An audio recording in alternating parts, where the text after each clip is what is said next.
అందరికీ Himalaya wisdom group నుంచి స్వాగతం పలుకుతున్నాను. ఈరోజు మనము అద్భుతమైనటువంటి సాధకులు, యోగి, హిమాలయాల్లో రిషికేశ్లో నివసిస్తున్నటువంటి స్వామి సూర్యప్రకాష్ గురించి తెలుసుకుందాం. స్వామిని రీసెంట్గా మార్చి నెలలో నా హిమాలయ యాత్రలో మహాకుంభమేళాకి నేను రిషికేశ్ వెళ్ళినప్పుడు గణపతి సచ్చిదానంద స్వామి వారి ఆశ్రమంలో కలవడం జరిగింది. వారితో సత్సంగం చేయడం జరిగింది. స్వామి గత 20 సంవత్సరాలుగా ఈ ఆధ్యాత్మిక సాధనలో ఉన్నారు. వారు గణపతి సచ్చిదానంద స్వామి వారి శిష్యులు. స్వామి చార్టెడ్ అకౌంటెంట్ చదివి తర్వాత ఒక సొంత కాలేజీ నడిపి తర్వాత ఈ ఆధ్యాత్మిక మార్గంలో నేనెవరో తెలుసుకోవాలని మోక్షం కోసము, సాధన కోసము అన్ని ఆస్తులను త్యజించి ఆశ్రమ ట్రస్టుకు కొంత స్వామివారికి ఉంచుకొని అవసరానికి గురువుల ఆదేశం మేరకు గురువు దగ్గర ఎన్నో విద్యలు నేర్చుకొని అందులో కుండలిని యోగం, కుండలిని యాక్టివేషన్ చేసుకున్నటువంటి గొప్ప యోగి సూర్యప్రకాష్ స్వామి గారు. స్వామి ఆదేశంతో ఇక్కడ హిమాలయాలకి వచ్చి గత కొన్ని సంవత్సరాలుగా ఇక్కడ ఋషికేశ్లో ఉంటూ సాధన చేసుకుంటూ అందరికీ జ్ఞానబోధ చేస్తూ ఉన్నారు. స్వామివారు ఈ కుండలిని యోగంలో మంచి సుప్రసిద్ధులు. మరియు స్వామివారిని కలిసినప్పుడు నన్ను ఎంతో ప్రేమగా రిసీవ్ చేసుకున్నారు. సూర్యప్రకాష్ స్వామితో నేను జరిపిన సత్సంగంలో ఎక్కువ సమయం గడపలేకపోయాను. గడిపిన కొంత సమయం కొంత రికార్డింగ్ చేయడం జరిగింది. అది మీకు ఈ వీడియో ద్వారా అందిస్తున్నాను. మీకు ఉపయోగపడుతుందని ఆశిస్తున్నాను. స్వామివారు ఇంకా ముఖ్యమైన విషయం, స్వామివారికి అమ్మవారి అనుగ్రహం ఉంది. స్వామివారు గత కొన్ని సంవత్సరాలుగా పళ్ళు తోమరు, స్నానం చేయరు. కానీ శరీరం నుంచి దుర్గంధం రాదు, ఎంతో ఫ్రెష్గా కనపడుతూ ఉంటారు స్వామివారు. అంటే పుస్తక జ్ఞానం కాకుండా సొంత అనుభవం ద్వారా సాధించేటువంటి సొంత అనుభవానికి, సాధనకి స్వామి ప్రాముఖ్యతనిస్తారు. స్వామివారితో మళ్ళా నెక్స్ట్ ఇంకా ఒక సెషన్స్ నేను ప్లాన్ చేసి కండక్ట్ చేస్తాను. ఇప్పుడు ఏదైతే నేను హిమాలయాల్లో ఈ మధ్య వెళ్ళినప్పుడు కలిసి నేను సత్సంగం చేసినప్పుడు నా ఫోన్లో కొంత రికార్డింగ్ చేయడం జరిగింది. దాన్ని మీకు ఈ వీడియో ద్వారా అందిస్తున్నాను. ఇంకా మీకు ఏమన్నా ప్రశ్నలు, ఏమన్నా సందేహాలు ఈ ఆధ్యాత్మిక సాధన గురించి మీరు స్వామివారితో మాట్లాడదలుచుకుంటే మా హిమాలయన్ గ్రూప్ ద్వారా, లేదంటే దీంట్లో కామెంట్స్, ఈ యూట్యూబ్ ఛానల్ హిమాలయ విజ్డమ్ సాధన ఈ వీడియోలో కామెంట్స్లో కానీ మీరు మెన్షన్ చేయొచ్చు. చేస్తే దానికి మేము స్వామితో మాట్లాడి స్వామి ద్వారా ఆన్సర్ తీసుకొని మీకు మళ్ళీ రిప్లై చేయడం జరుగుతుంది.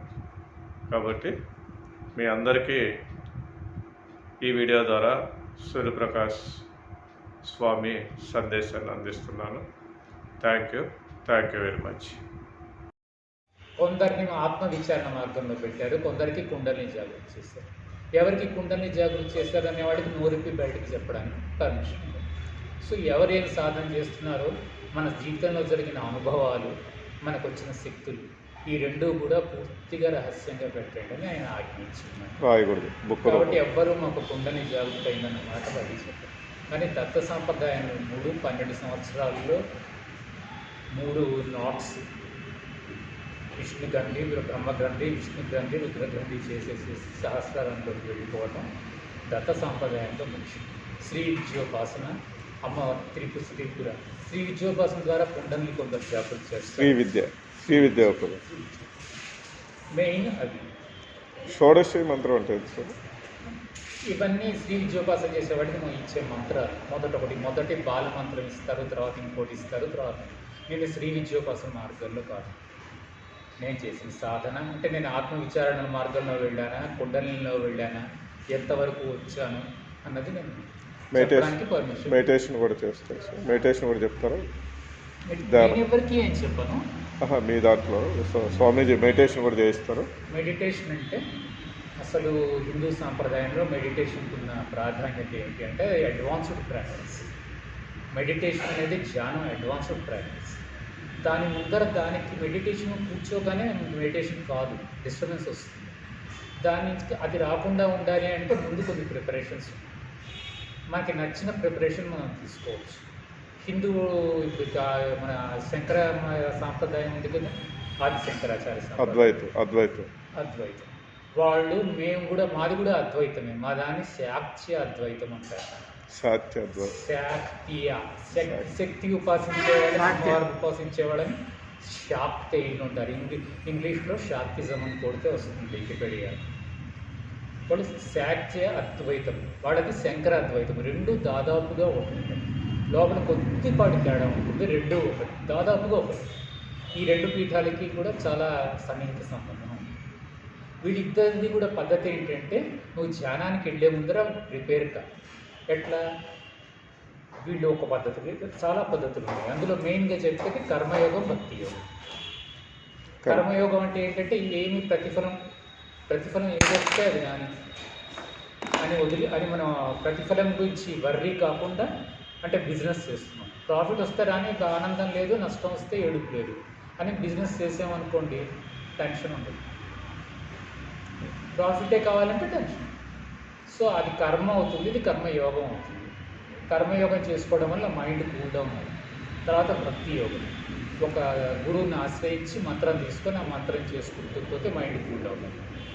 దీన్ని భక్తి యోగం. కర్మయోగం, భక్తి యోగం చేసిన తర్వాత మైండ్ ధ్యానానికి పెట్టగానే ధ్యానంలోకి. అదే భక్తి యోగంలో మీరు మంత్ర జపం చేస్తూ పోతే జపం చెయ్యను కొంతకాలం అయ్యాక జపం ఆగిపోతుంది, మీరు ధ్యానంలోకి వెళ్ళిపోతారు ఆటోమేటిక్. ఆ ధ్యానం కూడా పరిపక్వత అయినప్పుడు సమాధి అయిపోతుంది. దాన్ని భావ సమాధి అంటారు. అది హైయెస్ట్ లెవెల్ భక్తి యోగం వరకే. కొందరు ఉన్నారన్నమాట భక్తి యోగం అన్నిటికంటే ఎక్కువ అంటారు. ఎవరు? శ్రీ వైష్ణవులు, అంటే రామానుజులను ఫాలో అయ్యేవాళ్ళు, చిన్నజీయర్ స్వామి, విశిష్టాద్వైతం. తర్వాత ద్వైతులు అంటే మధ్వాచార్య, మంత్రాలయం, రాఘవేంద్ర స్వామి, వీళ్ళంతా ద్వైతులు. వాళ్ళు భక్తికి ప్రాధాన్యత ఇస్తారు. ఇంకొకళ్ళు వస్తారు రాజయోగమే అంటారండి అంటారు. ఇప్పుడు నేను చెప్పిన మైండ్ని ధ్యానం రాజయోగం కింద వస్తుంది. మైండ్ని కూల్ డౌన్ చేసుకొని ధ్యానంలోకి వెళ్ళాలి కదా, దానికి ఇంకో మార్గం కూడా ఉంది, అష్టాంగ యోగం. యమ, నియమ, ఆసన, ప్రాణాయామ, ప్రత్యాహార, ధారణ, ధ్యాన, సమాధి. ఈ ఆసనాలు వేయటం, బ్రీతింగ్, ప్రాణాయామం చేయటం, ఇది ధారణ, ఇవన్నీ మనం ప్రాక్టీస్ చేస్తే ధ్యానం ఈజీ. తర్వాత సమాధి పెట్టాలి. రాజయోగం చేసేవాళ్ళు రాజయోగం ద్వారా పొందే సమాధియే ముఖ్యం. ఈ భక్తి యోగం వాళ్ళు అసలు ఇక్కడ మోక్షం అనేదే లేదు, మన లక్ష్యం ఏంటంటే ఇక్కడ ఉన్నంతకాలం భగవంతుడిని పూజించటం, సమర్పించుకొని మనం. ఎవరు? జియర్ స్వామి, మధ్వాచార్యులు వాళ్ళు చెప్పారు. వీళ్ళు ఏం చెప్తారు? జియర్ స్వామి వాళ్ళు తర్వాత మనం వైకుంఠానికి వెళ్ళి పర్మనెంట్గా ఉండిపోతాం విష్ణుతోటి. మనము విష్ణు ఒకటే అయినా కూడా ఒక కుంపటిలో రెండు వేరు నిప్పు కణాలు ఎట్లా ఉంటాయో అట్లా మనం వేరుగా ఉంటామని వాళ్ళ సిద్ధాంతం. ఇప్పుడు ఆత్మే భగవత్ స్వరూపం అంటున్నాను స్వామి, మనమే దేవుల్లో ఉంటున్నాము. అది అద్వైతం, శంకర్లు చెప్పేది అది. వర్షిప్ అవసరం లేదు కదా, పూజ అవసరం లేదు స్వామి, మనమే ఆత్మ, మనమే దేవుల్లో ఉంటున్నాము. మన లోపలే భగవంతుడు ఉన్నాడు, మన దేహమే దేవాలయం అంటున్నాను స్వామి. అదే మా వాళ్ళను శంకర సాంప్రదాయం వాళ్ళు చెప్పేది ఏంటంటే, మీరు చెప్పింది నాది అద్వైతం. అయితే ఏదన్నా ఒక దేవతని పట్టుకోవడం వల్ల హెల్ప్ బాగా వస్తుంది. గురువుని పట్టుకోవటము. గురువు ఏం చేస్తున్నాడు, దేవతతో లింక్ చేస్తున్నాడు. ఒక మంత్రం ఇస్తారు, ఆమె విష్ణువు మంత్రము, అమ్మవారి మంత్రం, ఇదొక మంత్రం. అనుగ్రహం ద్వారా త్వరగా వెళ్తాము. ఇప్పుడు 2 రకాల ప్రాబ్లమ్స్ వస్తాయి. ఒకటి వరల్డ్లీ ప్రాబ్లమ్స్, భార్యతో ప్రాబ్లము, మన సంపాదనతో ప్రాబ్లం, వాటిలో అడ్జస్ట్ చేసుకుంటూ వస్తుంది దేవత. ఆ తర్వాత మనం స్పిరిచువల్ పాత్రలోకి వెళ్తాం. అందులో ధ్యానంలో నిలబడటము, ఆధ్యాత్మికంగా పైకి పోవటం, ఇందులో ప్రాబ్లమ్స్ వస్తాయి. నీకు సరైన అకామిడేషన్ దొరకటము, సరైన చోట ఫుడ్ దొరకటం, వీటిల్లో దేవత హెల్ప్ చేసి త్వరగా పైకి వెళ్ళేట్టు చేస్తుంది. ఆ తర్వాత ఇందాక నేను చెప్పినట్లు భావ సమాధి ఏర్పడిన తర్వాత మనం ఆ దేవత యొక్క లోకానికి మా సిద్ధాంతం, జియర్ వాళ్ళది కాదు, మధ్వాచార్యులది కాదు. నేను ఇందాక చెప్తుంటే మీరు ఆపారా, తర్వాత చెప్తాను. ఇది అడిగారు కాబట్టి నేను చెప్తున్నాను. సో మా సిద్ధాంతం ఏంటంటే, మీరు అట్లా ఒక విష్ణువుని పూజిస్తే వైకుంఠం, శివుడిని చేస్తే కైలాసం, అక్కడికి వెళ్తారు. అక్కడికి వెళ్ళాక మీరు ఆత్మవిచారణ చేసి నాకు దైవానికి భేదం లేదు అన్న విషయం తెలుసుకుని భగవంతుడు అయిపోయింది. అది అద్వైతం. ఇది సులభమైన మార్గం. వాళ్ళు అట్లా ఒప్పుకోరు.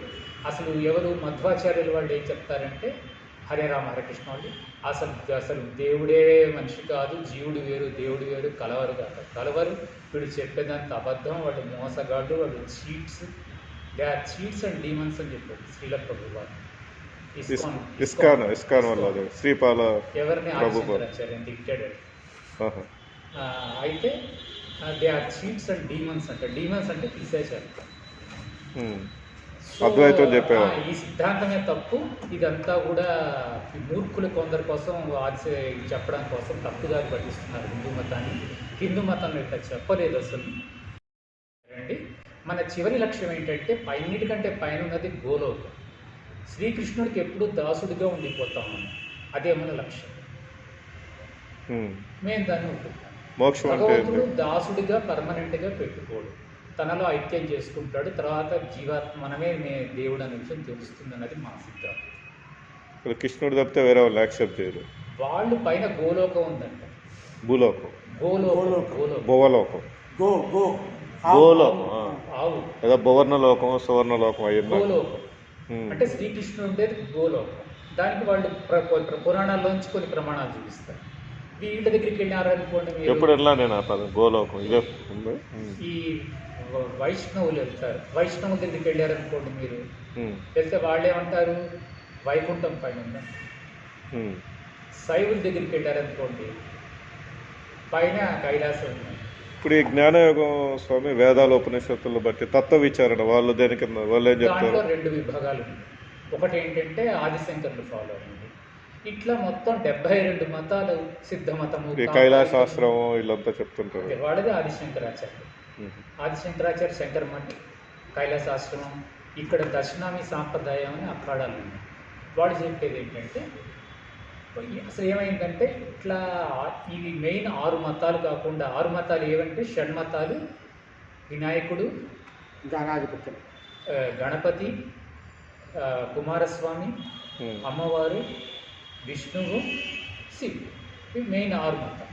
ఇవి కాకుండా కాపాలికము, సిద్ధమతము, ఉన్నాయి 72 ఉంటాయి. అందరూ తన్నుకు చేస్తుంటే తన్నుకోకండి నాయన. 6 మతాల్లో 6 మతాలు ఏవైనా పెట్టుకోండి, ఆయన తన్నుకోకండి మీరు. ఇందులో ఏ దేవత మీరు నిజమే ఆ మాట, ఏ దేవతను ఉపాసించిన వాళ్ళకి శక్తులు వస్తున్నాయి. ఆదిశంకరాచార్య చెప్పారు. ఆదిశంకరాచార్య షణ్మత స్థాపక అంటారు. కొట్టుకోకండి మీరు ఏదైనా ఒక దేవతను ఉపాసించుకోండి, దాంతో మీకు మాత్రం మోక్షం రాదు.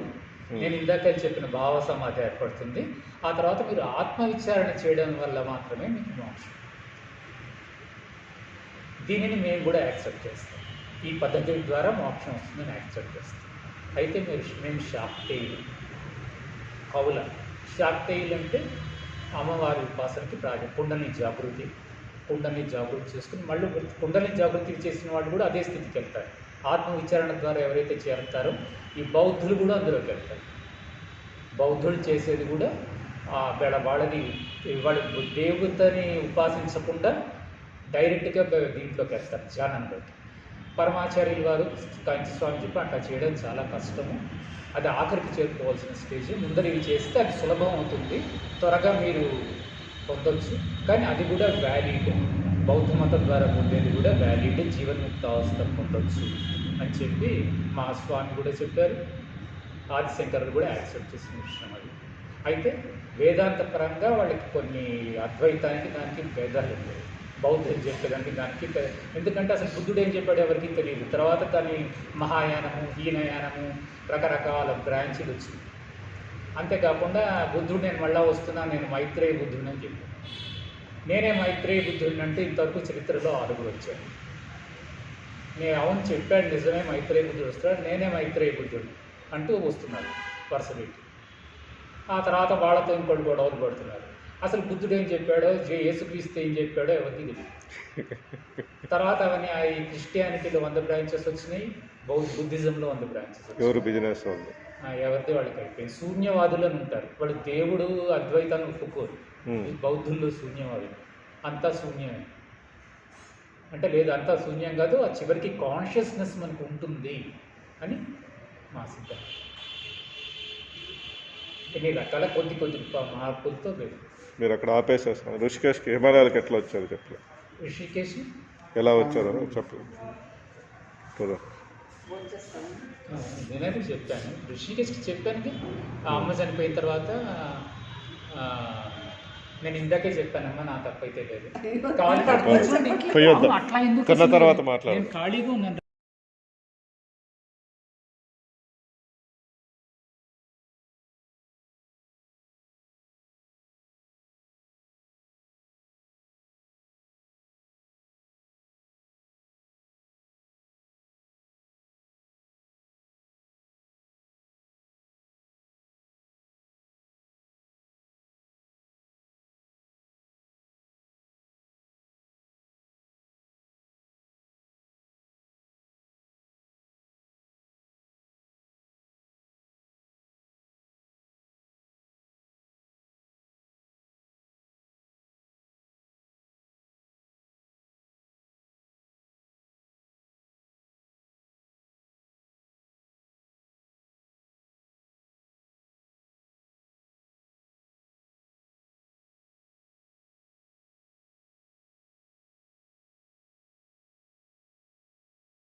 అట్లా కొడుతూ ఏళ్ళ తరబడి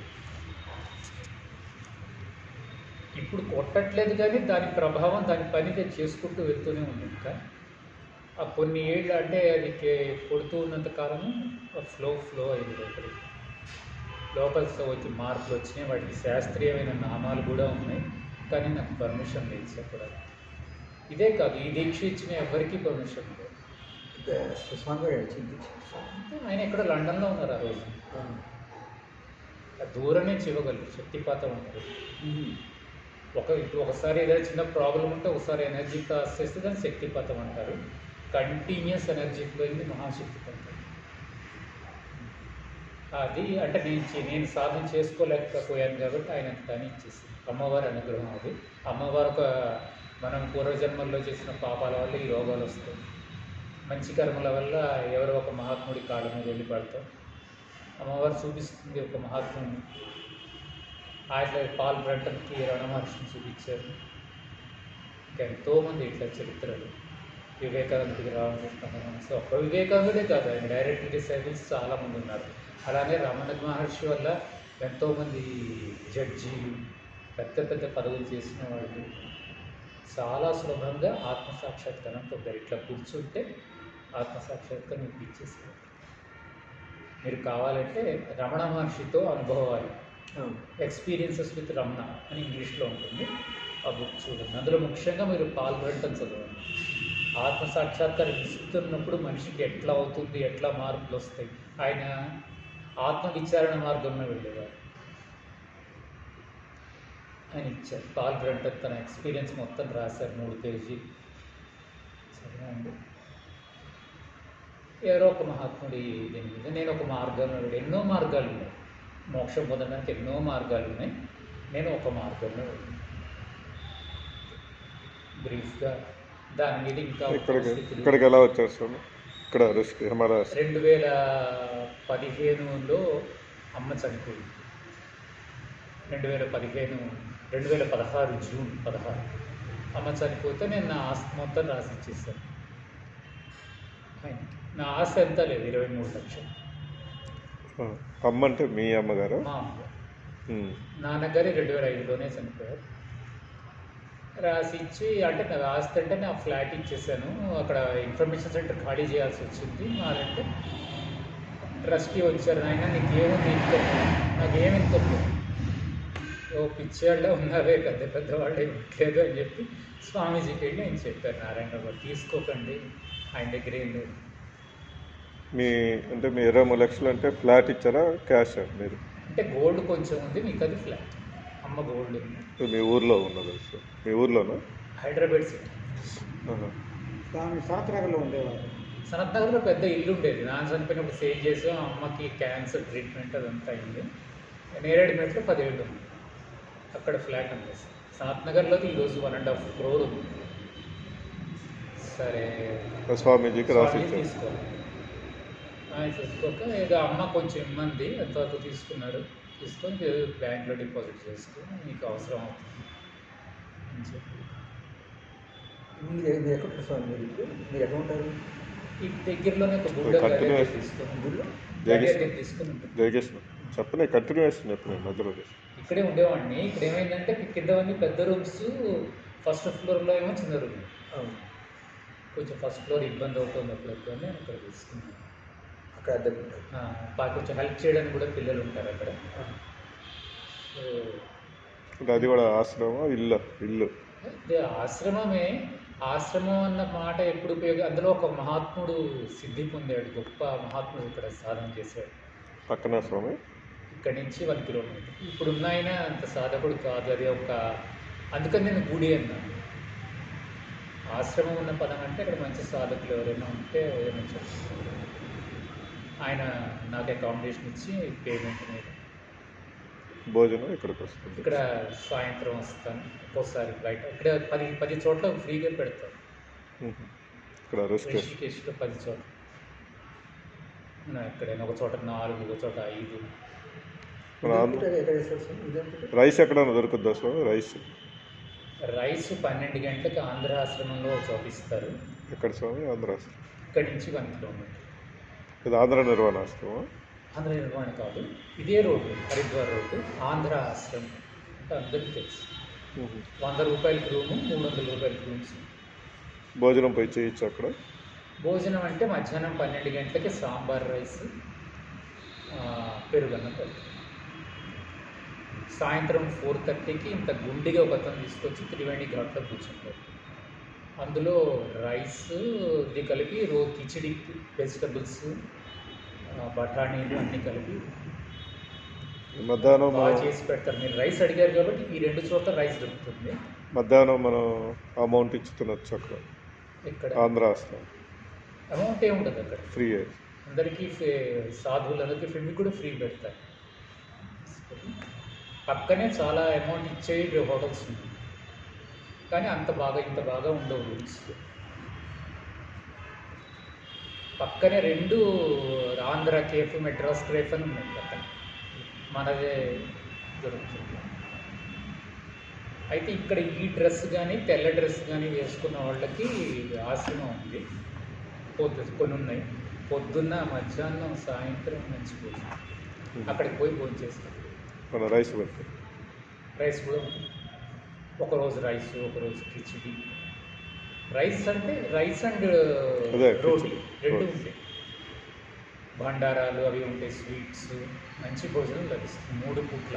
టైంకి వెళ్ళాలి. ఇక్కడ ఘాట్ త్రివేణి ఘాట్, స్వామి రామానంద ఆశ్రమం అని త్రివేణి ఘాట్ అంటారు. ఇక్కడ ఎవరైనా సాధన చేసుకుంటూ ఉన్నారనుకోండి, పొద్దుల బాగుంది. అయితే బయటే తీసుకెళ్ళారు. అక్కడే తినే ఇక్కడ పద్ధతి ఇక్కడ తీసుకెళ్ళని ఇస్తారు. ఇక్కడ తీసుకెళ్ళడం వాళ్ళు ఏం చేస్తారు, ఎక్కడెక్కడ ఇస్తూ ఉంటారో అక్కడంతా జమ చేసుకుంటారు. ఇన్ని రొట్టెలు తయారవుతాయి. అన్ని రొట్టెలు మనిషి తినగలడా? ఇప్పుడు వీడు 9కి ఇస్తారు, వీడు 9:30కి ఇస్తారు, 10కి ఇంకో చోట ఇస్తారు, 8కి ఇంకో చోట ఇస్తారు.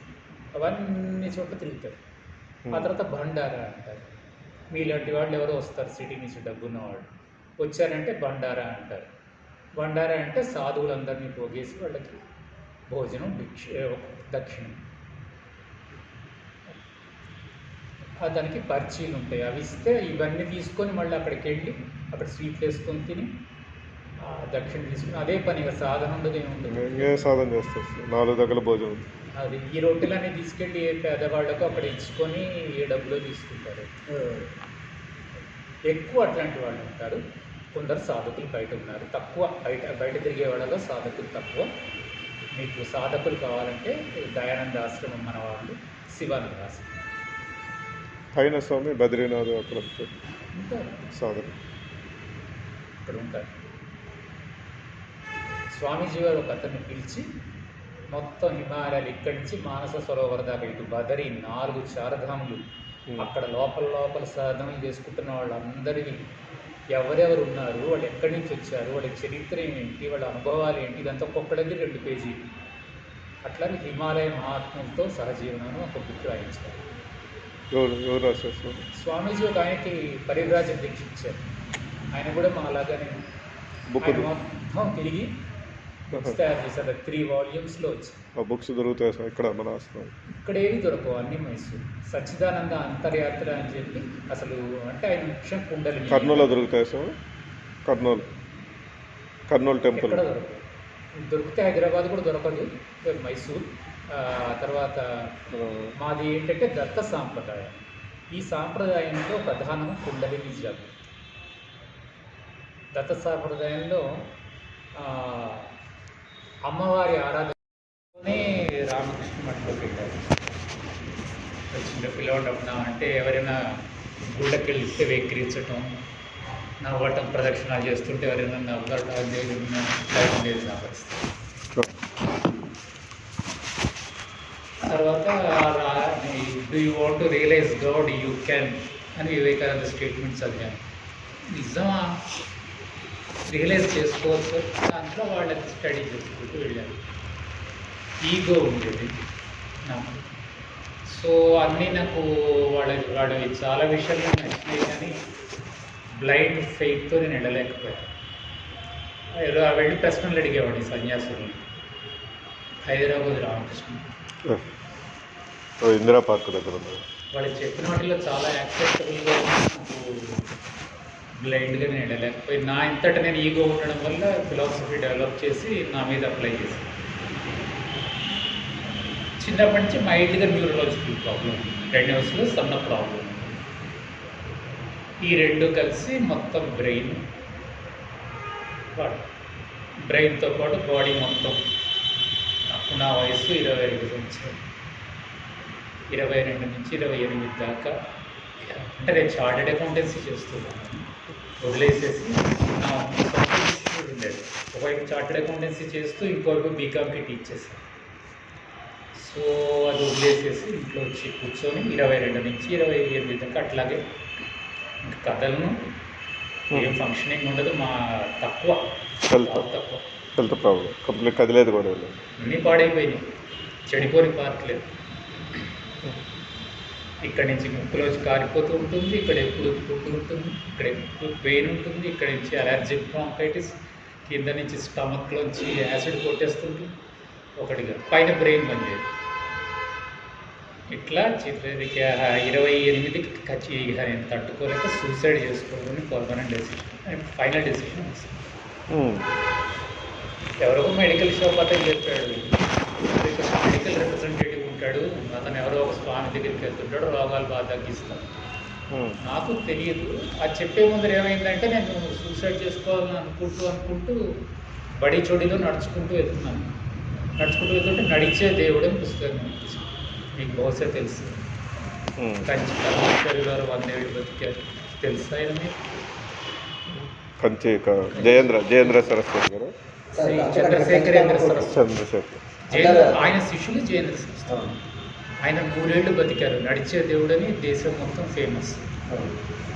అమ్మా మేము ఎక్కువ సమయం తీసుకో మీ భోజనానికి 2 నిమిషాల్లో పూర్తి చేస్తాం. వాడు భోజనాలు చేయలేదు నాకు తెలుసు. మీ భోజనం వాళ్ళు అది చాలా బ్రీఫ్గా అల్లాలేదా ఉంది. నేనైతే 30 సార్లు చెప్పాను ఇప్పటికి నా గురించి ఎవరు స్వామి గారు. భోజనం చేయండి. మేము ఒక 5 నిమిషాలు మాట్లాడతాను పర్వాలేదు 5 నిమిషాలకి. నేను తినమంటే చెప్తున్నాను తినము. పాల్ చెప్పండి. బ్రంటన్ అని బ్రిటిష్ జర్నలిస్ట్ మీకు తెలిసే ఉంటాడు. రమణ మహర్షికి యాక్చువల్గా సార్ బుక్ కూడా రాస్తారు. రీసెర్చ్ ఇన్ సీక్రెట్ చదివాను. ఇండియా అని రాశారు. తర్వాత చాలా రాశారు ఆయన. British journalist. ఆయన మొత్తం అన్ని తిరుగుతూ అడవులు కొండలు అన్ని తిరుగుతూ ఆఖరికి పరమాచార్యులు గారు ఆయన నీ సరైన గురువు రమణ మహర్షి అని చెప్పి సజెస్ట్ చేశారు. ఆయన హోటల్ లాడ్జ్లో వెళ్ళి పడుకున్నారు రాత్రి. లాడ్జ్లో మూల పరమాచార్యుల వారు ప్రత్యక్షాన్ని ఇట్లా చేయి నువ్వు ముందు రమణ మహర్షి దగ్గరికి వెళ్ళు, నీకు అంతా బాగవుతుంది, ఆయనే నీ గురువు. మాకు అప్పటికి జ్ఞానం సరిగ్గా లేదు. పురాణాలు ఎక్కడో చదివాం ప్రత్యక్షం అవుతారని ఇంకా ఉన్నారు అట్లాంటి వాళ్ళు అని చెప్పి సరే ఆయన కలుద్దామని చూస్తే నేను అప్పుడు టైం ఆయన 95 మే. ఆయన 94లో మహాసమాధి. ఎవరు? చంద్రశేఖర్. 99 ఏళ్ళు 9 నెలలు బతికారు దాదాపు. సరే ఆయన శిష్యుడు జయేంద్ర సరస్వతుల వారు అంటున్నారు ఇంకా ఆయనలో సగమైనా ఉండకపోతాయా శక్తులు, ఇక ఆఖరి ప్రయత్నం అని బయలుదేరుతున్నాను నేను లాస్ట్. ఇటు మెడికల్ రిప్రజెంటేటివ్ చెప్పడంతో సరే వెళ్తూ కాస్త ఒకసారి మైసూర్లో హాల్ట్ చేసి వెళ్దామని వెళ్ళి అది నా మొదటి ఖర్చు. 95లో 90. నా వయసు 28. మైసూర్లో స్వామీజీ ఆశ్రమంలో హాల్ట్ చేశారా? అండ్ హాల్ట్ అంటే ఇంకా వెళ్ళి ఇట్లా చేశాను, నాకు ఇట్లా అయిపోయింది, మొత్తం చెడిపోయింది, అన్ని రోగాలే, శరీరం కదలదు, ఏం చేయలేదు. అప్పుడు ఆయన ఏం కాదు నేను బాగు చేస్తాను చెప్పి నీకు ఆధ్యాత్మిక మార్గంలో పోవడానికి టైం ఉంది, నీకు కొంతకాలం కర్మ అనుభవించాల్సి ఉంటుంది అని చెప్పి వెళ్ళినప్పుడల్లా కొంచెం చొప్పున ఒక్కొక్క రోగం మొత్తం శరీరం నార్మల్, అన్ని రోగాలు తగ్గిపోయి 2005 కల్లా పూర్తిగా. అద్భుతం సార్. 2005లో వెళ్ళి రిషికేశ్లో ఉండి సాధన చేసుకోమని చెప్పారు స్వామి. రోగాలు అయితే అన్నీ తగ్గినాయి, ధ్యానం చేసేటంత అన్నీ చేసేంత లెవెల్లో నేను లేనని చెప్పాను. సరే అయితే ఉండన్నారు. హైదరాబాద్లో ఉన్నాను. 3 ఏళ్ళు శక్తి పాస్ చేశారంటే శక్తి పాస్ అంటే ఆయన వచ్చినప్పుడు లేదా నేను అక్కడికి వెళ్ళినప్పుడు నాలో యాక్టివిటీ అయితే వచ్చింది, కానీ మరీ సాధన చేసుకున్నాను. 2008 నేను దాన్ని వెంకటేశ్వర స్వామి కళ్యాణం చేస్తుంటే అక్కడికి వచ్చారు. ఆ రోజు నా దీనికి తలకాయలోంచి సన్నటి ధార ఫ్లో అవడము, అలా కంటిన్యూస్. నా తలలో ప్రాబ్లం ఉంది కదా, ట్రీట్మెంట్ ఇస్తున్నారేమో అనుకున్నాను. ఇంకా అది ఆగలేదు, అది కంటిన్యూస్గా 24/7 వెళ్తుండేది. 2010 వరకు జరిగింది. 2010 సరిగ్గా ఆయన పుట్టినరోజు తిథుల ప్రకారం ఆ రోజున ఇంత పెద్ద ఫ్లో దడ్ అంటే ఇక్కడ నుంచి. అంటే నాకు తర్వాత జరిగినవి చెప్పడానికి కొంచెం వరకే పర్మిషన్ ఇచ్చారు, అంతవరకు నేను చెప్తున్నాను. ఆ ఫ్లో ముందరిదేమో సన్నటి ధార, ఇది చాలా పెద్ద ఫ్లో. దడ్ సరిగ్గా ఆయన పుట్టినరోజు కొట్టుకుంటూ లోపలికి వెళ్ళింది. నా శరీరం లోపలికి డెప్త్లోకి వెళ్ళింది. చాలా ఆధ్యాత్మిక అనుభవాలు కలిగినాయి ఒకటేసారి.